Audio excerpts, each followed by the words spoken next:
Shavuot Tov, Rav. Shavuot Tov. Ah, et ben voilà, on se revoit comme chaque semaine, grâce à Dieu, avec le Ramban, avec le Nun final à la fin. Nachmanide. Alors, quel paracha on est là? Toldot, on va parler de la naissance. Toldot, ça veut dire les générations.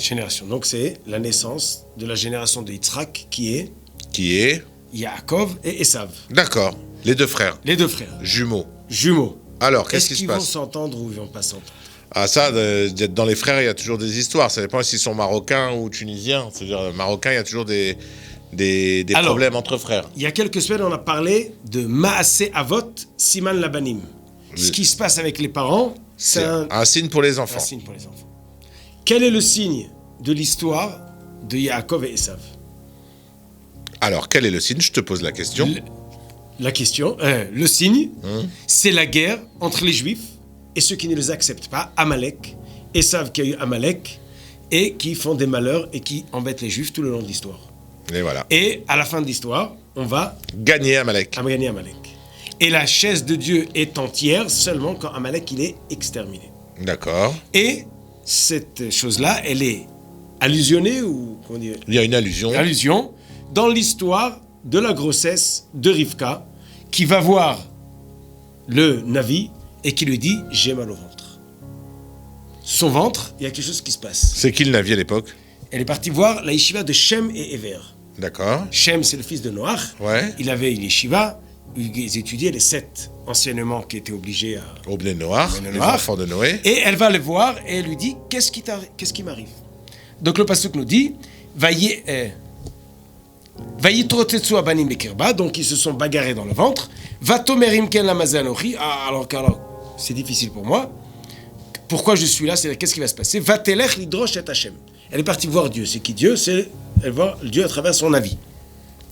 Et là, elle lui dit, va yomer Hashem là. Dieu lui répond, 2 goïm, donc 2 peuples, Bebitner, dans ton ventre il y a 2 peuples, ou Shne Leumim et 2 ça fait du nations, monde, hein. Deux nations dans un ventre, ouais. Et depuis leur naissance, ils vont ils vont se séparer, ou les hommes, mille hommes, yematz, verra virvotsair. Et un, il va vouloir gagner l'autre, et le jeune va servir le Rav, le grand, le premier va servir le plus jeune. Voilà le pasuk. Et là, il y a une Gemara intéressante que le Ramban ramène, Rachid le ramène aussi. Oui. De qui on parle, le Shne Goïm? On parle de Rebi et Antoninus.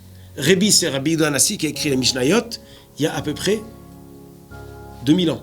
D'accord. Et à ce moment-là, il y avait Antoninus. Rachid nous dit, Rebi, c'est un petit-fils de Yaakov Avinu, donc un juif. Oui. Antoninus, un petit-fils de Esav. Et ils étaient des bons amis. Qu'est-ce qu'il y avait de spécial chez ces deux? La Gemara nous dit un truc. Attends, mais c'est qui Antoninus? On ne sait pas, nous. Antoninus, c'est le chef des Romains ou des Grecs. Qui était sympa. Et qui était sympa. L'ami de Rebi.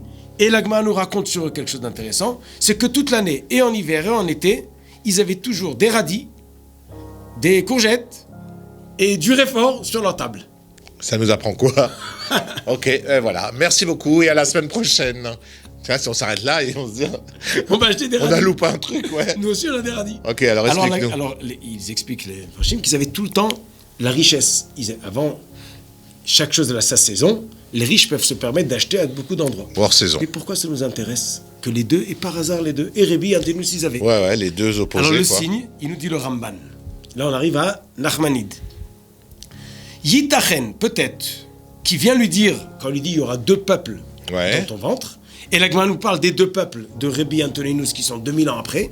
Pourquoi elle prend cette histoire-là en tant que symbole des 2 peuples qui sont dans son ventre? Voilà.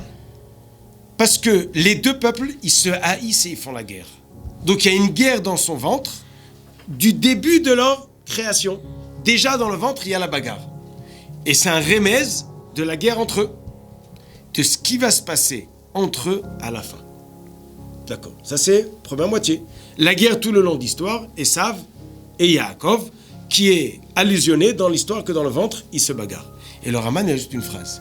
Et maintenant, ve'ata, yanuchu ve'timtza manoach ve'hashket enafsha. Et maintenant, ils vont se calmer, et il y aura du calme pour son âme. Qui va se calmer? Qui? Donc le Ramban, il nous dit, il y a un moment où il y aura du calme dans cette guerre entre Esav et Yaakov. Et c'est ça que le Navi, Hachem répond à travers Shem et Ever à Rivka. C'est vrai qu'il y aura la guerre tout le long de l'histoire, mais ils vont retrouver aussi des moments de calme. Qu'est-ce que ça veut dire?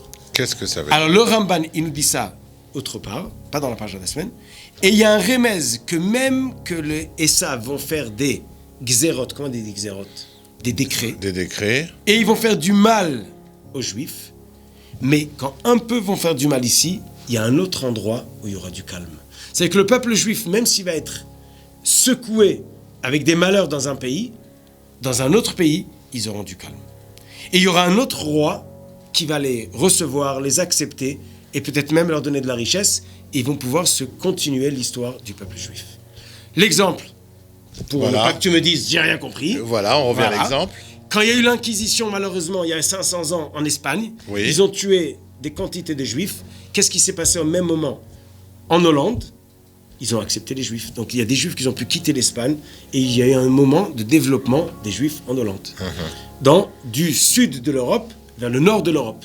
Quand le Rambam, avec son père, ont dû quitter le Maroc, il y a eu des problèmes, il est allé en Espagne. Après, il est parti autre part. Les Juifs sont allés d'un endroit à l'autre. Il aurait dû aller en Tunisie, on l'aurait bien accueilli, nous. Et à chaque génération, il y a un endroit, malheureusement, qui a fait du mal aux Juifs, mais à un autre endroit qui a bien reçu. C'est ce qu'on appelle que chaque génération, il y a une malchut chesed. Un royaume de chesed, comme on dit, de bonté. De bonté. Envers les Juifs. Aujourd'hui, par exemple, on a des peuples qui ne nous aiment pas. Les Iraniens, c'est pas nos amis. Non, mais jusqu'en 1979, on était bien. J'étais bien là-bas. Exactement. Aujourd'hui, les Américains, ils aident bien les Juifs. Ouais, aux States. Jusqu'en 1950-55, les Russes, ils étaient beaucoup plus proches des Juifs que les Américains. Exact. Dans les années 60, les Français, ils ont aidé. Mais en 67, ils se sont sauvés comme des lapins. Voilà. À partir de 77, de 73, on a les Américains qui sont moins méchants. Donc à chaque moment de l'histoire, on a des trucs qui montent et qui descendent. Voilà. Quoi. Et c'est ça qui lui dit, le Ramban nous explique, qu'à chaque génération, il y aura une partie du peuple juif qui va être bien gardée, peut-être même par les petits-enfants d'Esav, mais à un autre endroit dans le monde. À un autre endroit, pas les mêmes. Pas les mêmes. Donc, d'un côté, la guerre va continuer tout le temps, mais il dit Rivka, il y a des moments de calme. Ne t'inquiète pas. T'inquiète pas. L'histoire va continuer jusqu'à la fin des temps. Be'ezrat Hashem, on va gagner. Tout le monde. Amen, Kenny Ratson, et qu'on ait besoin de personne, puisqu'on sera chez nous, en Israël, tous ensemble réunis. Amen. Voilà. Shabbat Shalom. Shabbat Shalom. Et à la semaine prochaine avec Rabbi Nachmanide. Be'ezrat Hashem. Amen.